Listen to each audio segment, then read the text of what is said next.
Hi, Scanner Group. I'm Ryan Mallory. And I'm Jared Banry. Welcome to the show. Today we have Sergeant Tom Venables, and he's doing 2 SAM 6 status check. We're going to talk about medical calls a little bit. Let's go to Tom. Medical calls, sometimes that's a seizure, stroke, heart attack, a fall, a hemorrhage. The whole plethora of categories, and what I see is you guys are usually there first.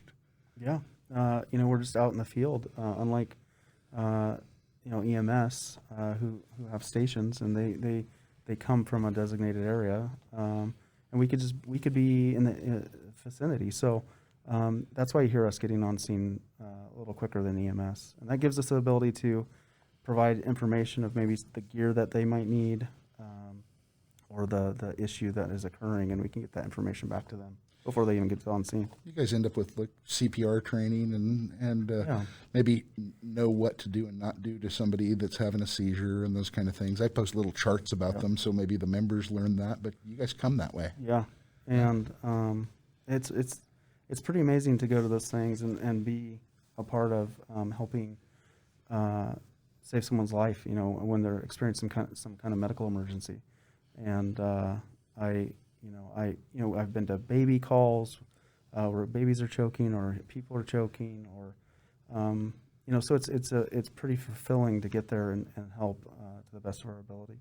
The one thing that has been really a big change in the last few years is our ability to get on scene prior to maybe the fire department or mercy flights and provide Narcan to someone that's overdosing.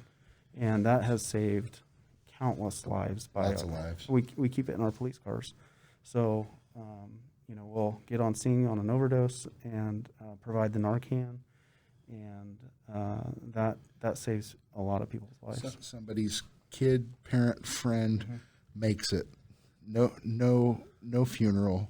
Exactly. And hopefully that's enough experience that heads them down the right road to recovery. That's what we're always hoping. And I just want to kind of piggyback onto that just for a second. But there's a Senate bill that was passed in the last couple of years. I don't exactly remember the Senate bill number, but if you or someone is experiencing an overdose and they need medical attention.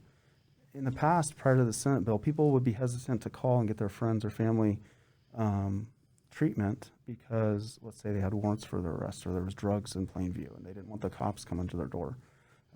That gives you complete immunity to any type of criminal charge if there's an overdose call and the police come. So you walk away that day as long as you're willing to help make sure a life gets saved. That's your golden goose. Don't let a friend die. Exactly.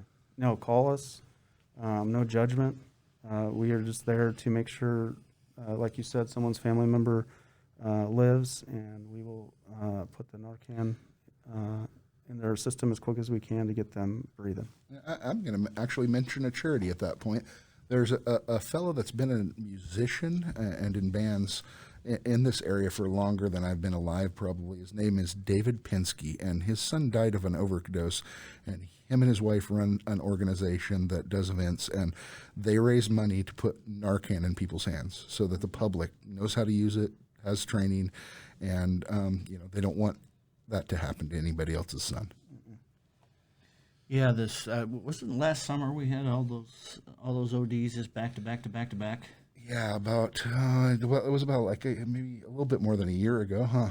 And it was like a bad batch of heroin that had too much fentanyl, I think, is what we ended up hearing from people. Yeah, there was like 16 overdoses in matter of a 24 few hours. Yeah, it was like in a few days. There really was. There was that many overdoses. Yeah, opiates. That's the devil. And if misused, that stuff really is some bad stuff, and it ruins lives. So I mean, we use Narcan. My patrol team uses Narcan at least once a week, and it's not uncommon. Now, back in the day when we first started, I mean, you never heard of it. Never. I never heard of Narcan. No. And you never heard of an overdose, like a real heroin. When I first started, I saw gunpowder heroin for the first time And I thought, man, I was like, wow, what is this stuff? This is crazy. Now, I mean, that's more prevalent than methamphetamine in the valley. I've been here for 28 years, and I did not used to hear anything like that. Yeah. I didn't even know it went on, and started listening to the scanner because my grandmother on my father's side, she was a dispatcher in Dunsmuir, and she always had the scanner going. So when I was a kid and I stayed at her house, I would listen to it all night. I'd almost never go to sleep and just listen to the stuff that went on. And it's pretty rural there, so it would be an occasional call here and there each night. But I started listening to the scanner here, and I was like, what? I'd never realized there was so much meth and heroin. Well, it's happened since I moved here. It's gotten, it probably always existed, I get, but the volume has gone up so much. And Well, back in my day, it was meth. I mean, very rarely did you get some heroin. yeah, and pot before it was legal. Yeah. So that was some good stuff, definitely on medical calls. And I kind of wanted to talk about why we even post medical calls in Scanner Group. It used to be a thing when it was really early that people would be wondering, is that my relative? What address on the street? We don't usually give that information or even keep it. I don't write it down or anything. No, a lot of the things with the medical calls is we get members that are driving through a neighborhood and they'll see a fire truck and a police car, they'll see an ambulance and a police car, and there's nothing that's flashing saying medical call, and so someone will wonder what's going on. Right. And with the Pulse Point app, it basically states medical emergency, and we don't release any information that may come across. Yeah. But as Sergeant Venables, had stated, that there are times when in medical emergency is so dire that law enforcement has to go and provide AED, Got to be the first one on the scene CPR, sometimes, most of the time. Narcan, he shared some of those experiences that Right. they've had, especially with the Narcan and the heroin problem that we have here. But we understand that we got a huge membership that knows a lot of people in the areas. We can't tell you the name of the person because it doesn't come across the scanner. You get Pulse Point, you'll get the address. We're not going to post the address. We may post a block number or something like that. And some of those medical calls, I post a bunch of medical calls usually when I'm on because I want people to see what goes on in the day-to-day and at night with law enforcement and the kind of things they're helping with. And that's not just to promote law enforcement. Really, you should understand what your law enforcement does. They're the first on the scene to these medical emergencies.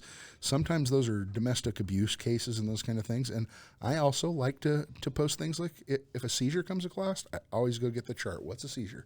Mm-hmm. What do you do? And if there's a stroke, how do you recognize one? I think the more people know those things, the more education they have about them, the more people we touch with that information. So feel free to share it when you see those. Save that graphic. Send it around that day because you saw it. Somebody's going to get saved that way. Yep.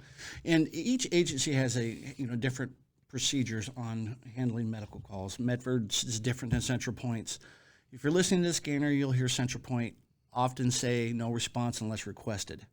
So that's basically, those are lesser of the medical calls. Other than standing there and jotting someone's name down, I really can't do anything because it's beyond my expertise. There's no medical emergency. Yeah. So they won't respond to some.